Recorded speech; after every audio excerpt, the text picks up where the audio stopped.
Buen día, recibimos a José Arocena. Es doctor en Sociología y licenciado en Filosofía. Es el presidente de la Corte Electoral y presenta su libro Escenarios del Cambio.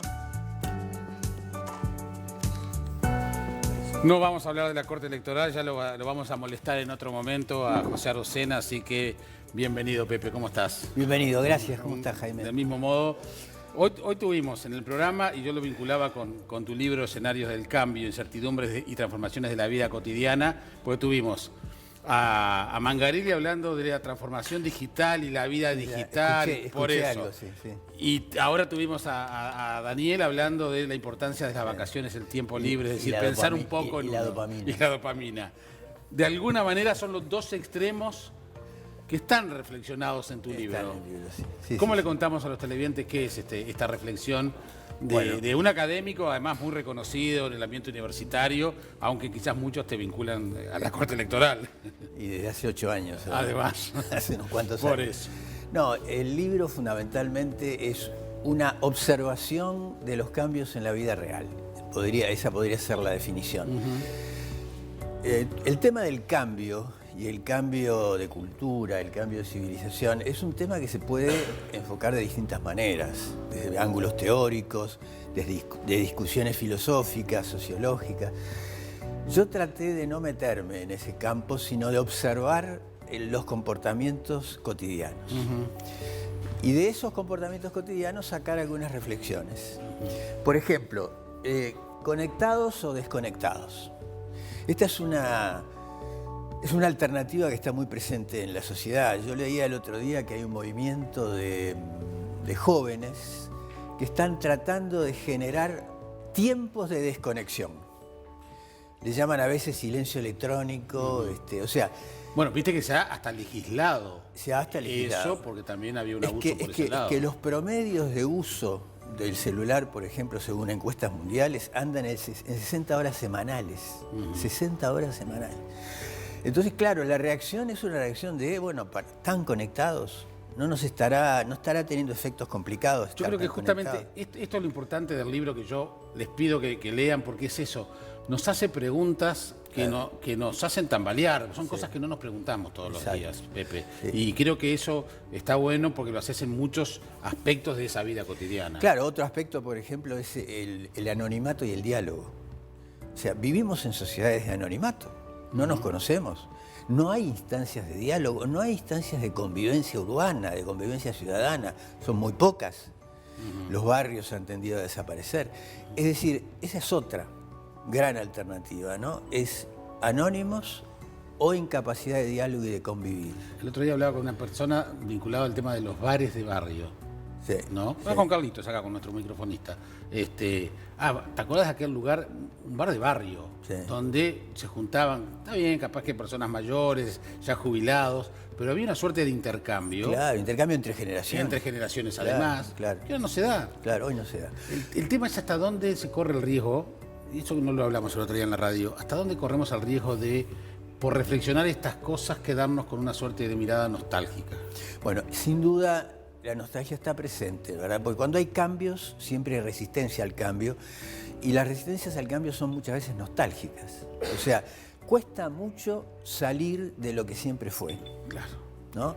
O sea, cuesta mucho decir, bueno, estamos entrando en una época de grandes cambios, de acelerados cambios, y así como estos dos que mencionamos, podríamos seguir mencionando, porque yo en la primera parte del libro hago 5 preguntas sobre este tipo de alternativas. Hay otra, por ejemplo, que es la uniformidad o la diferencia. Esta es otra, las diversidades. Nosotros tenemos en Montevideo una plaza de la diversidad, ¿no? Tenemos marchas de la diversidad. Y por otro lado, son sociedades uniformes. Son sociedades que nos vestimos todos igual, vemos los mismos programas, vamos a los mismos lugares.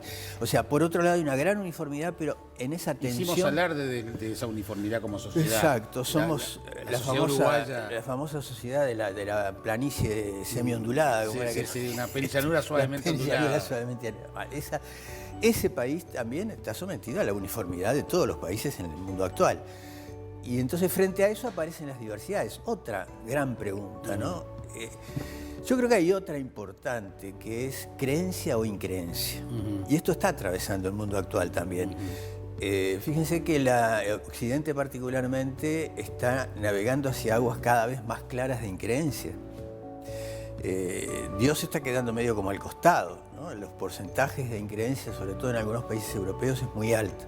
En América Latina es menos, pero hay un crecimiento. El otro día o si no, hay caminos alternativos de dudosa legalidad también. También. Y además hay incluso en los que no creen, hay a veces creencias en fuerzas cósmicas, ¿sí?, ¿no? Que no tienen mucha racionalidad, pero que no son tampoco religiones.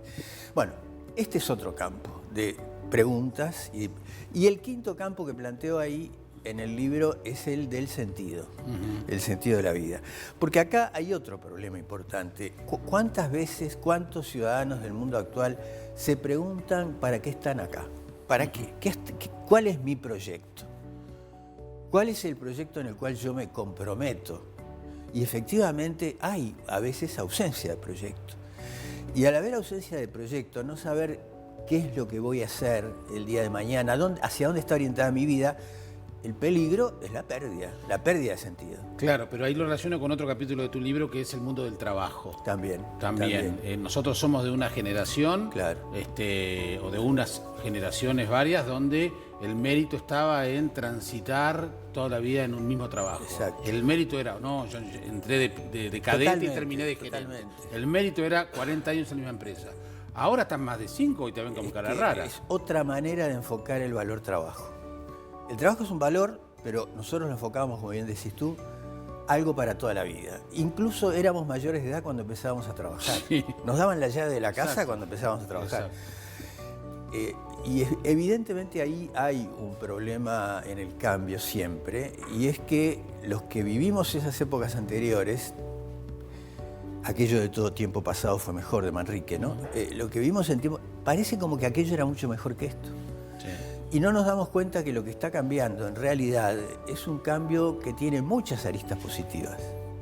O sea, que tiene factores, como todas las crisis y todos los cambios, tiene factores complicados, de contradicciones, como estas 5 contradicciones que mencionábamos de la primera parte del libro. Pero al mismo tiempo se abren campos nuevos. Pero, Pepe, hablaban recién de la tecnología y de la importancia de la tecnología. Pero justamente a veces por no entender a las nuevas generaciones y nuevos cambios, las generaciones anteriores, los adultos, generamos una tensión. Sí. Y ahí vienen otros problemas. Y una incomprensión. Porque no comprendemos, justamente. Sí. Y como no admitimos esa incomprensión... Y esto nos lleva a otro tema que trato en el libro, en otro capítulo, que es la enseñanza. Claro. Yo siempre hablo del nuevo alumno. Hoy el alumno que va al liceo o a la escuela no es el alumno que era yo ni que eras vos. Exacto. Es otro alumno. Es un alumno que está muy informado, no nos olvidemos de eso. A los 5 años, 6 años, un chico con el celular empieza a informarse. Sí. Y empieza a conectarse con mundos muy diversos. La niñez nuestra era una niñez cerrada a la familia, al barrio, a la escuela. Sí, sí.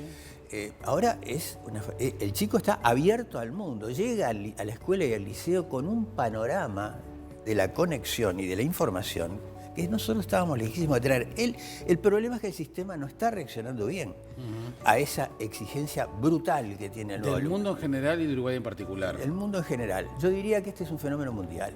Tú sabes que, bueno, se plantea de distintas maneras en todas partes y hay países que han tendido a buscar soluciones más interesantes, otros que están más quedados en la búsqueda de soluciones. Pero es un problema de, la hipercomunicación que existe hoy día lleva al niño también a estar hiperconectado, y al joven, al adolescente. Un común amigo siempre hablaba de Tomás Lin, hablaba de hoy que parece que todos los elementos tecnológicos nos ayudan a estar más conectados por los auriculares, el celular con toda la información, y eso nos termina aislando más. Totalmente. En realidad. Totalmente. Fíjate, ¿no?, que en una conversación, por ejemplo, cotidiana, hay 4 o 5 personas reunidas y empiezan a sonar los celulares.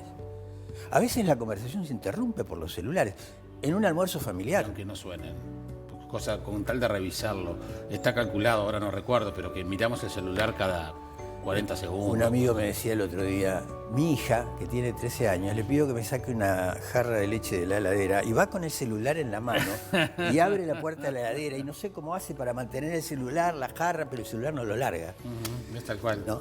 O sea, es evidente que estamos en un momento en que tenemos que hacer un esfuerzo, los que tenemos unos cuantos años, de comprensión del cambio. Exacto. Y no rebelarnos y tratar de... Bueno, ahí podemos hacerle caso a Humberto Eco, ¿no?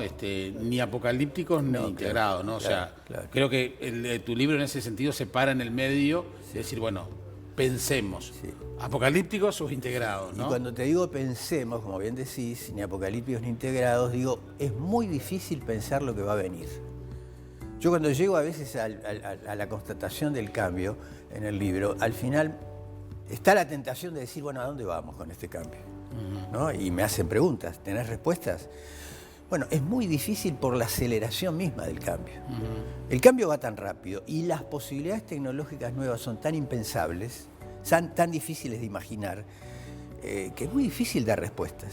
Es muy difícil salir de lo que observas. Pero ¿sabés qué bueno sería que por lo menos, yo creo que tanto tú como yo, a raíz de esta charla, por lo menos unos padres y unos hijos compartan algunos de estos temas en el libro, por lo menos que reflexionen? Sería buenísimo. Con eso creo que quedamos conformes. Sería bueno. Ojalá las familias compartieran lo que digo en el libro. Además, tampoco da soluciones, porque en ese sentido no es un manual, no es un libro de autoayuda, es un ejercicio de pensar que me parece que está bueno generarlo y que se dé ese diálogo entre generaciones. Sí, fíjate que en el trabajo, por ejemplo, tú mencionabas el trabajo, el teletrabajo es una realidad cada vez más clara. Hay posiciones muy distintas sobre si el teletrabajo va a invadir toda la órbita del trabajo o si va a quedar una especie de situación híbrida en la que habrá trabajo presencial físico y trabajo a distancia, ¿no? Teletrabajo. Es una discusión, hay yo creo posiciones demasiado extremas diciendo que va a ser todo teletrabajo. Difícil de imaginar que sea todo teletrabajo. Sin duda una situación híbrida, sí, vamos a una situación híbrida. A mí lo que me interesa del tono del libro es que tú, bueno, sos un tipo muy sensible, pero además todas estas reflexiones son muy uruguayas, porque a veces sentimos que cuando se nos hablan de estos temas, son temas lejanos, ¿no? Hablamos capaz que del mundo digital y la transformación digital como algo lejano, y en ese sentido... Esto pasa hoy acá. Exactamente. Hoy acá. Sí. A eso voy. Entonces me parece que por eso insto a esa charla, decir, veamos el capítulo dedicado al teletrabajo, o a los vínculos familiares, el modelo de familia, que no lo hemos mencionado. No lo hemos mencionado. Hay un capítulo entero dedicado a los nuevos modelos de familia, ¿no? Yo hablo de una familia policéntrica o multipolar. O sea, el futuro probablemente deja de tener como dominante un solo modelo de familia. Y lo vemos ya todos los días. Hay familias que el padre está una parte de la semana con el niño, la madre otra. Hay familias monoparentales en las que hay un solo padre o una sola madre. Hay familias ensambladas, los míos, los tuyos y los nuestros.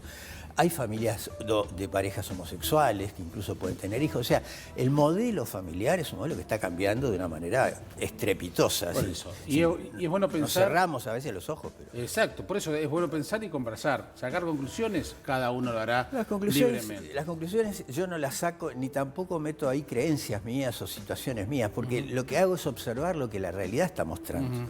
Y la realidad está mostrando distintos modelos de familia, claramente. Y eso es lo provocador que tiene el libro de Pepe Arocena, José Arocena, editado por Planeta, Escenarios del Cambio, Incertidumbres y Transformaciones de la Vida Cotidiana.